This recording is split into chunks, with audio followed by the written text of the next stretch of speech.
ध्यान से देखिएगा। कल हम लोग जो है ई ब्लॉक के तत्वों में नाइट्रोजन के बारे में पढ़ा था। आज हम लोग जो है नाइट्रोजन के यौगिकों के बारे में पढ़ेंगे।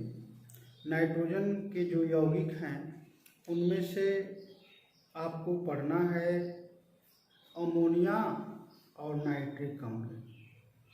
अमोनिया के बनाने की विधि पढ़ना है, भौतिक और रासायनिक गुणों को पढ़ना है, और दूसरी बात है कि जो आपका नाइट्रिक अम्ल है SNO3 उसको भी हमें पढ़ना है। उसमें भी हमें बनाने की विधि, भौतिक गुण और रासायनिक गुणों के बारे में अध्ययन करना है। तो थोड़ा सा आप ध्यान से देखें, अमोनिया गैस कैसे बनाई जाती है। अमोनिया के बारे में अगर हम बात करें, वैसे तो नाइट्रोजन के बहुत सारे यौगिक हैं और उन सभी यौगिकों के बारे में हमें पढ़ना था, लेकिन अब जो है सिलेबस कट गया है, इसलिए हमें कुछ यौगिकों के बारे में अध्ययन करना है। तो जिनके बारे में अध्ययन करना है उन्हीं के बारे में हम अध्ययन कर रहे हैं। जैसे हमें अमोनिया गैस के बारे में पढ़ना है, अमोनिया कैसे बनती है। तो ध्यान से देखें, अमोनिया गैस बनाने की क्या विधि है। पहले अमोनिया कहाँ पर पाई जाती है। अमोनिया नाइट्रोजन का सर्वाधिक महत्वपूर्ण यौगिक है। इसका उपयोग अनेक अन्य यौगिकों के निर्माण में किया जाता है। कुछ मात्रा में यह वायुमंडल में भी पाई जाती है। जिन स्थान पर जीव जंतु जो है यानी मरने के बाद सड़ते हैं, मरने के बाद क्या होते हैं, सड़ते हैं, वहाँ पर अमोनिया गैस की जो मात्रा होती है अपेक्षाकृत अधिक होती है। प्रकृति में यह अपने लवणों के रूप में पाई जाती है। अमोनिया जो गैस है प्रकृति में अपने लवणों के रूप में पाई जाती है, जैसे नवसागर है, अमोनियम सल्फेट है, और आपका जो है बहुत सारे ऐसे लवण हैं, जैसे आपका मोहर लवण में भी अमोनिया पाई जाती है। उस तरह से बहुत सारे ऐसे यौगिक हैं जिनमें अमोनिया जो संयुक्त अवस्था में पाई जाती है। अब बनाने की विधि अगर हम बात करते हैं तो अमोनियम लवण से, यहाँ पर हम आपको बता दें, ये अमोनियम जो लवण है जैसे नवसागर है, अमोनियम सल्फेट है, उनसे हम कैसे बनाते हैं। तो देखिएगा, अमोनियम लवण को जो है क्षार के साथ क्या कराएंगे या अभिक्रिया करा देंगे। अमोनियम लवणों की जो है क्षार के साथ, वे क्षार हो सकते कौन, जैसे क्षार का मतलब होता है सोडियम हाइड्रोक्साइड, कैल्शियम हाइड्रोक्साइड, ये जो है क्षार है, और उनकी जो है क्रिया कराएंगे। हम किसके साथ क्रिया कराएंगे, ये अमोनियम जो लवण है, जैसे आपका नवसागर है, कैल्शियम हाइड्रोक्साइड के साथ हम क्रिया कराते हैं तो ये अमोनिया गैस निकलती है। कैल्शियम क्लोराइड जल और क्या बनता है, अमोनिया गैस बनती है। अगर हम जो है अमोनियम सल्फेट के साथ गर्म करते हैं सोडियम हाइड्रोक्साइड को, तो ये जो है सोडियम सल्फेट बनता है, जल बनता है, और क्या, अमोनिया गैस निकलती है। कुछ ऐसे भी लवण, जैसे आपका अमोनियम सल्फेट है, इसको क्षार के साथ न गर्म करके स्वतः इसको गर्म कर दें, यानी इसको केवल गर्म कर देने से आपको अमोनिया गैस और सल्फ्यूरिक अम्ल प्राप्त हो जाती है। आगे देखेंगे, एक विधि है हाइबर विधि। हाइबर विधि में हम करते क्या हैं, ये बनाने की औद्योगिक विधि भी है। हाइबर विधि अमोनिया गैस बनाने की क्या है, औद्योगिक विधि, यानी हमें जो अधिक मात्रा में अगर अमोनिया गैस का निर्माण करना है तो हम हाइबर विधि का उपयोग करते हैं।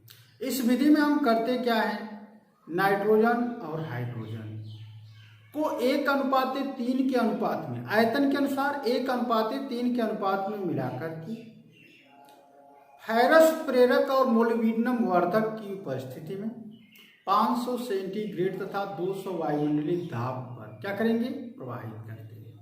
जब प्रवाहित करते हैं तो अमोनिया गैस का निर्माण हो जाता है।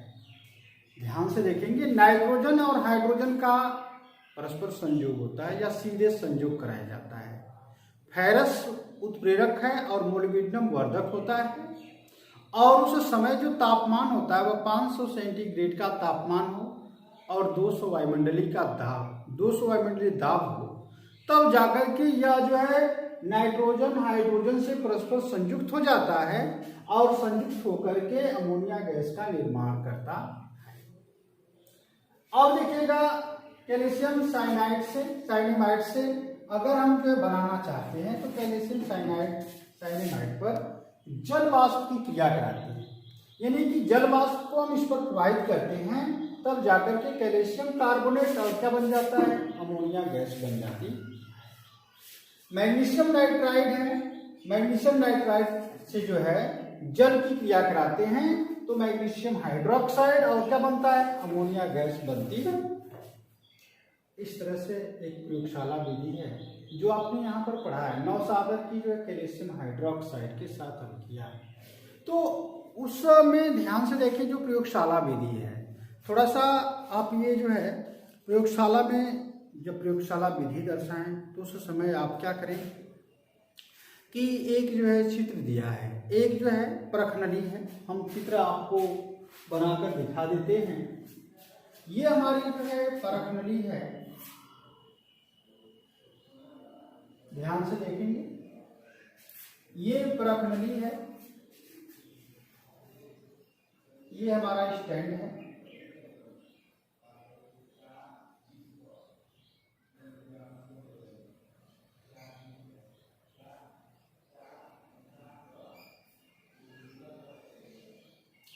यहां पर एक गुंसन बर्नर है, इसमें से ये ज्वाला निकल रही है, यानी ये गर्म किया जा रहा है। अब देखेंगे यहाँ पर जो है प्रखनली के मुंह पर जो है एक कार्क लगा होता है, ये कार्क है, ये जो है इसमें एक जो है नली फिट होती है, यह नली जो मुड़ करके इस तरह से आ जाती है।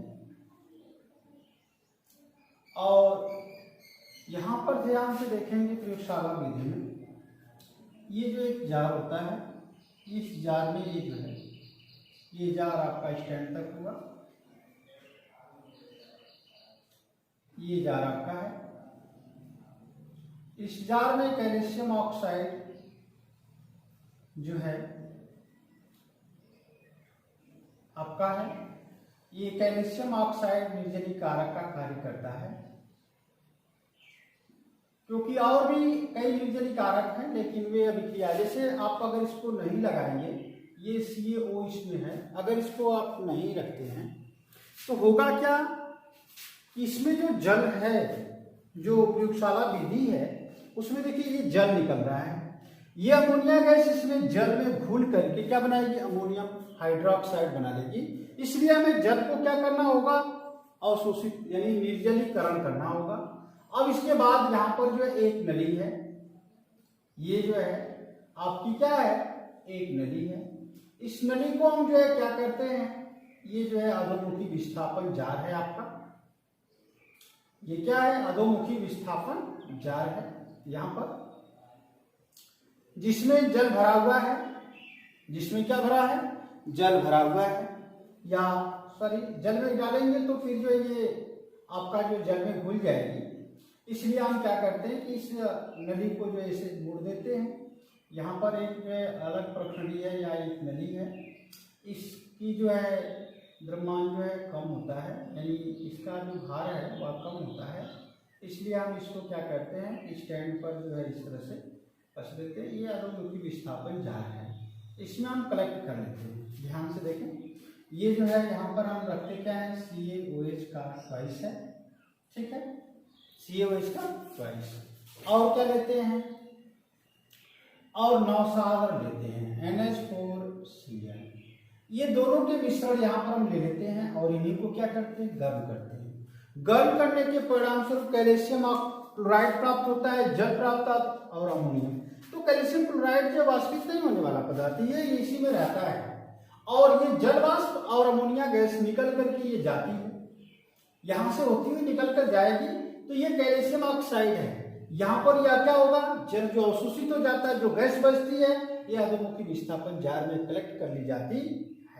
अगर ये नहीं रहेगा तो जल जो है अमोनिया जो गैस है उसको घोल करके अमोनियम हाइड्रोक्साइड बना लेती है। ठीक, अब दूसरी बात, अगर हम बात करते हैं अमोनिया गैस के भौतिक गुण की, तो अमोनिया गैस आप प्रयोगशाला में जाएंगे तो शून्यवर्ग समूह में अमोनिया गैस आती है। उस अमोनिया गैस का परीक्षण करते हैं। तो परीक्षण में हम जो है क्या लेते हैं भाई, ये जो है हम अमोनियम सल्फेट लेते हैं, सोडियम हाइड्रोक्साइड मिलाकर गर्म करते हैं, तो इसकी जो वाष्प निकलती है, इसकी यह गैस के रूप में निकलेगी, उसको हम सूंघते हैं तो उसकी जो गंध होती है तीक्ष्ण होती है। सूंघते समय यदि ज़्यादा सूंघ लेते हैं तो आँख में आंसू भी आ जाता है, लेकिन हमें ज़्यादा नहीं सूंघना चाहिए क्योंकि यह घातक भी हो सकती है, यह जो है घातक भी हो सकती है। अमोनिया गैस का अनुभाग 17 होता है और वाष्प घनत्व जो 8.5 होता है। अमोनिया गैस जल में घुल करके अमोनियम हाइड्रोक्साइड बनाती है। यह एक क्षारीय विलेन है। इसमें हम लाल लिटमस पेपर को ले जाते हैं ना, तो उसका रंग कैसा हो जाता है, नीला हो जाता है। और नीला हो जाने के कारण ही हम ये कहते हैं कि अमोनियम हाइड्रोक्साइड जो विलेन है एक क्षारीय विलेन है, अर्थात जो अमोनिया गैस है वह क्षारीय गुण प्रदर्शित करती है। यह एक ज्वलनशील गैस है, यानी यह न तो स्वयं जलती है और न ही दूसरी वस्तु को जलाने में सहायक है। लेकिन ध्यान से देखेंगे, वायु के अधिक में इसको जब जलाते हैं, यानी ऑक्सीजन की मात्रा अधिक हो और उस समय जलाएं अगर, तो ये पीली लौ के साथ क्या होती है, जलती है, और जब जलती है तो जल और नाइट्रोजन गैस बना देती है। ये रहे आपके भौतिक गुण थे, आप ध्यान से इसको देख लें। अब देखेंगे इनके रासायनिक गुण क्या है। अमोनिया गैस के रासायनिक गुण, तो अमोनिया गैस के बहुत सारे रासायनिक गुण हैं, कुछ गुणों के बारे में हम अध्ययन कर लेते हैं। जैसे जल से अभिक्रिया, हमने आपको बार बार बताया है कि अमोनिया गैस जल में घुलती है और घुल करके क्या बनाती है, अमोनियम हाइड्रोक्साइड, यानी कि एक जो क्षारीय विलेन बनाती है। क्षारीय गुण के बारे में अगर बात करें तो ध्यान से देखें, आप जो है कक्षा 10 में अम्ल क्षार लवण के बारे में पढ़ के आए होंगे। तो क्षार की अगर अम्ल से क्रिया कराते हैं तो लवण और क्या बनता है, जल बनता है। तो यहाँ पर अगर हम क्षार से क्रिया, यानी ये क्षारीय गुण प्रदर्शित करके अम्ल से क्रिया कराते हैं, तो अमोनिया की अम्ल से क्रिया कराने पर अमोनियम सल्फाइड, यानी कि देखें ये अमोनिया गैस है, ये सल्फ्यूरिक एसिड है, क्रिया करके क्या बनाता है, अमोनियम सल्फेट बनाता है। ये जो आपका अमोनिया है ये हाइड्रोक्लोरिक अम्ल है, नवसागर बनाता है। इस प्रकार से अमोनिया नाइट्रिक अम्ल के साथ क्रिया करके NH4NO3 यानी अमोनियम नाइट्रेट बनाता है। अब जो है दहन की बात, अभी जो हमने बात किया है, दहन क्या होता है, हमने आपको बताया कि न तो अमोनिया जलती है और न ही दूसरे पदार्थों को जलाने में सहायक होती है।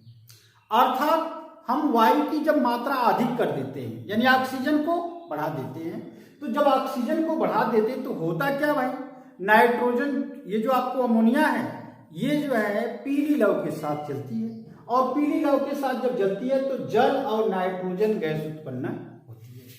ये बनाने की जो दहन है ये आप नाइट्रोजन के विरेचन में भी बता सकते हैं, दिखा सकते हैं। अब देखिए ऊष्मीय अपघटन के बारे में ध्यान देने की बात यह है कि अमोनिया एक अस्थायी यौगिक है। पहली बात तो ये जानिए, अमोनिया एक अस्थायी यौगिक है, लेकिन तापमान अधिक कर देने पर, बहुत उच्च ताप देने पर या जो है विद्युत या स्फुलिंग प्रवाहित करने पर यह अपघटित हो जाती है। किसमें, नाइट्रोजन और हाइड्रोजन में अपघटित हो जाती है। अब हैलोजनों से अभिक्रिया, हैलोजन मतलब होता है, हैलो मतलब होता है ग्रीक भाषा में लवण, और जन मतलब होता है बनाना, यानी कि लवण बनाने वाले। लवण कौन बनाते भाई, जो अधातु हैं। अधातु कौन है, जो 17 वर्ग है, जो आपका 17 वर्ग है, जिसमें आपको फ्लोरीन, क्लोरीन, ब्रोमीन, आयोडीन, ये सभी जो तत्व हैं हैलोजन परिवार के तत्व कहलाते हैं। तो उन्हीं तत्वों से अगर हम अमोनिया की क्रिया कराते हैं तो क्या बनता है, ध्यान से देखेंगे। अमोनिया जो है क्लोरीन से क्रिया करती है तो नाइट्रोजन और हाइड्रोक्लोरिक अम्ल बनाती है। ये जो हाइड्रोक्लोरिक अम्ल है ये पुनः अमोनिया से क्रिया करके नवसागर बना लेती है। अब इन दोनों समीकरणों को अगर ऐड कर दें तो अमोनिया हाइड्रोक्लोरिक के साथ अभिक्रिया करके नवसागर और नाइट्रोजन गैस का क्या करती है, निर्माण। अब एक सबसे वेरी वेरी इंपॉर्टेंट आपका एक प्रश्न है नेस्लर अभिकर्मक के साथ अभिक्रिया। नेस्लर अभिकर्मक के साथ अभिक्रिया कराते हैं तो क्या बनता है, आप जो है प्रयोगशाला में भी आप पढ़े होंगे, नेस्लर अभिकर्मक के बारे में जानेंगे। पोटेशियम मर्क्यूरिक आयोडाइड का क्षारीय विलयन नेस्लर अभिकर्मक कहलाता है। पोटेशियम मर्क्यूरिक आयोडाइड का जो क्षारीय विलयन है वह नेस्लर अभिकर्मक कहलाता है। और उसकी जो अमोनिया से यदि क्रिया करा देते हैं, अमोनिया के साथ इसकी क्रिया होने पर मिलन का क्षारीय आयोडाइड बनता है।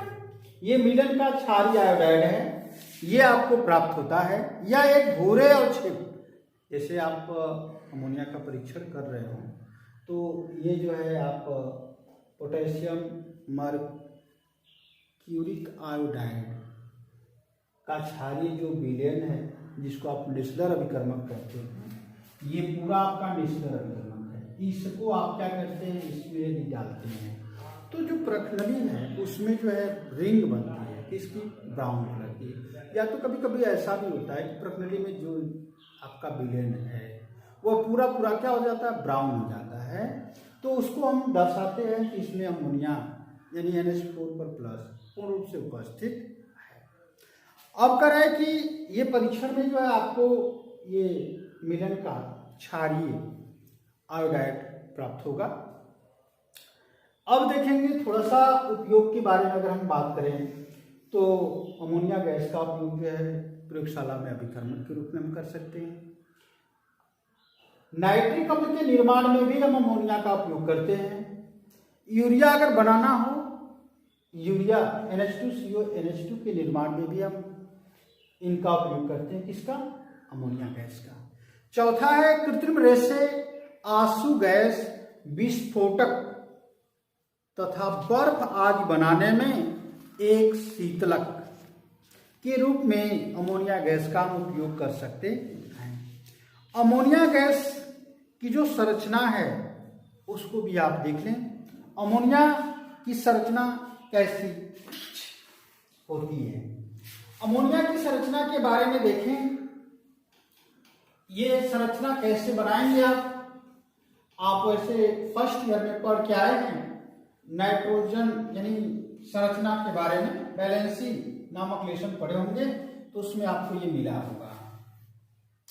देखिए ये आपका NH3 है। अब देखिए नाइट्रोजन का परमाणु क्रमांक 7 होता है, 2 और क्या होता है 5।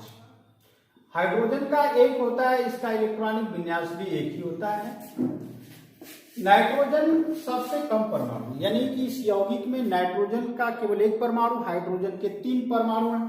तो नाइट्रोजन आपका केंद्रीय परमाणु होगा, यानी नाइट्रोजन बीच में रहेगा, हाइड्रोजन इसके इधर हो सकते हैं। ठीक है, हाइड्रोजन की बाहरी कक्षा में 1 इलेक्ट्रॉन होते हैं और नाइट्रोजन की बाहरी कक्षा में जो है 5 इलेक्ट्रॉन होते हैं। तो ध्यान से देखेंगे ये जो इलेक्ट्रॉन है नाइट्रोजन और हाइड्रोजन के साथ, ये दोनों परस्पर क्या करते हैं, सहसंयोजी आबंध, यानी 1 इलेक्ट्रॉन का साझा करते हैं। जब 1 इलेक्ट्रॉन का साझा करते हैं तो हाइड्रोजन हीलियम की अस्थायी संरचना को प्राप्त कर लेता है, ये भी आपका हीलियम, ये भी हीलियम बन जाता है। और नाइट्रोजन जो होता है वह जो है 3 इलेक्ट्रॉन ग्रहण करके क्या बन जाता है भाई, नियान की अस्थायी संरचना को प्राप्त कर लेता है। इसके पास 2 इलेक्ट्रॉन जो है यानी कि संयुक्त नहीं है, मुक्त अवस्था में पाए जाते हैं, अर्थात इस संरचना को हम इस तरह से दर्शा सकते हैं।